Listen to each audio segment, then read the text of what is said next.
Here with Luke Humphries, world number one, once again here in New York. Good to see you, buddy. How's it going? Yeah, really good. It's nice to be back. It's obviously one of my favourite venues to come to every year. It's so iconic, and it's just great to be back again. It's really a privilege to be here.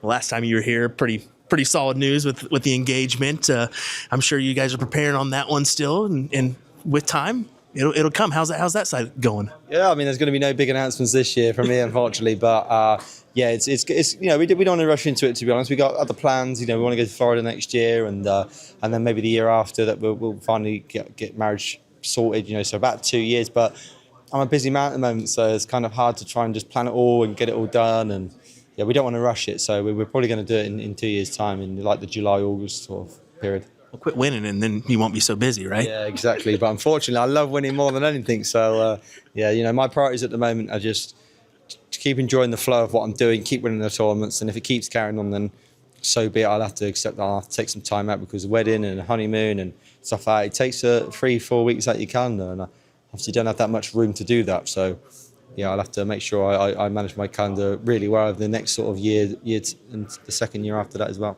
Well, some big news coming out from this side of the pond with the partnership with Peacock. Yeah. What do you think of that overall? I mean, it's pretty big for that service to take on darts and what it could mean. I mean, they're attached to NBC, which they host the Super Bowl, the World Series, stuff like that. I mean, World Finals. What if we see that on a national broadcast such as NBC? Yeah, well, I think that was the next biggest step that was needed. It was a big broadcaster to come in and give us a chance. That's what we needed, to a wider audience to see it. I think we're growing slowly but surely every year, but I do think that could be the next thing that really gives us the final push in America to show how great our sport is.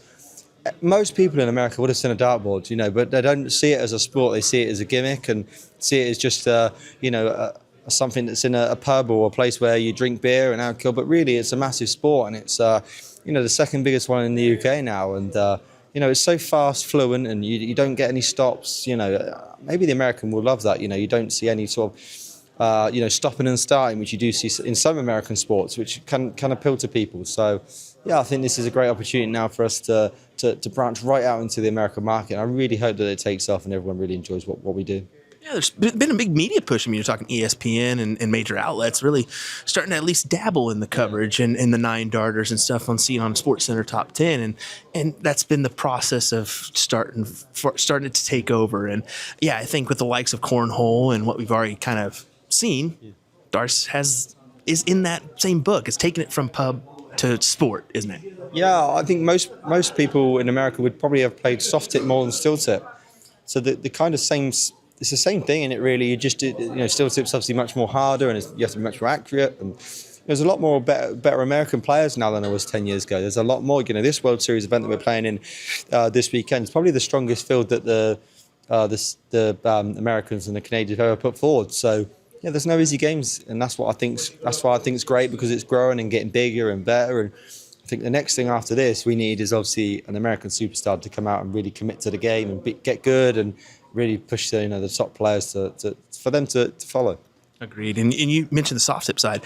I don't know if you know it, just the base of players you're talking about. In Wisconsin alone, their state tournament, they have 5,000 players that play on Saturday, and that's how many players we do have. They just need to take that next step, and maybe we'll see them on the national stage. You never know. Yeah, I think that I've heard so many stories about this massive leagues, bigger leagues than we get in the UK, but it's mostly soft tip, whereas we need to push for the steel tip now, because that's where the money is. There's a lot.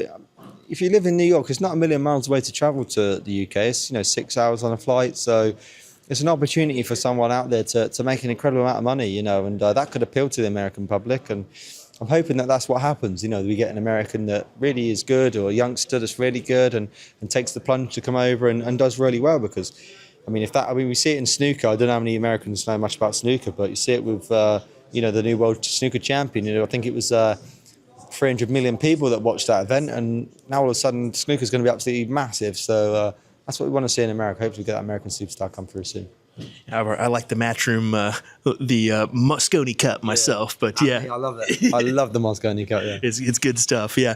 But yeah, I mean, who knows where darts can really go in the next 5 years? Is going to be a really tall tale sign with the possible more events over here. Does that kind of appetize you? Is it more kind of like here we go, I got to travel more, or what's your mindset on that? No, I love coming to America anyway. You know, it's one of my favorite places to come. So for me, I'd be open to having more events over here. You know, it's obviously easier if we all did it in one sort of block, where if there's one after the other, and instead of like having one here, go back home, come back another 2 months later. But whatever it may be, you know, when you're at the top, you're never going to complain at big events. You know, I love coming to America for myself. So obviously this one's the iconic, the most amazing one I think we'll ever do, because, you know, Madison Square Garden, isn't it? It is what it is. Everyone knows how big that is. So, but there's so many other states that have darts are bigger in than it is in New York, and I think that's where they're going to try and branch out to. You know, you said there's bigger appetite for darts in different cities than there is here, so nice to see us branch out a little bit more. Definitely. Well, Luke, this weekend, of course, you're getting in the U.S. Masters side. Draw hasn't been out yet, but you're world number one. You're just going to play whoever you get thrown your way, and hopefully you find success, right? Yeah, there's no easy games. Like I said to you just a minute ago, there's not going to be an easy qualifier for me to play on Friday.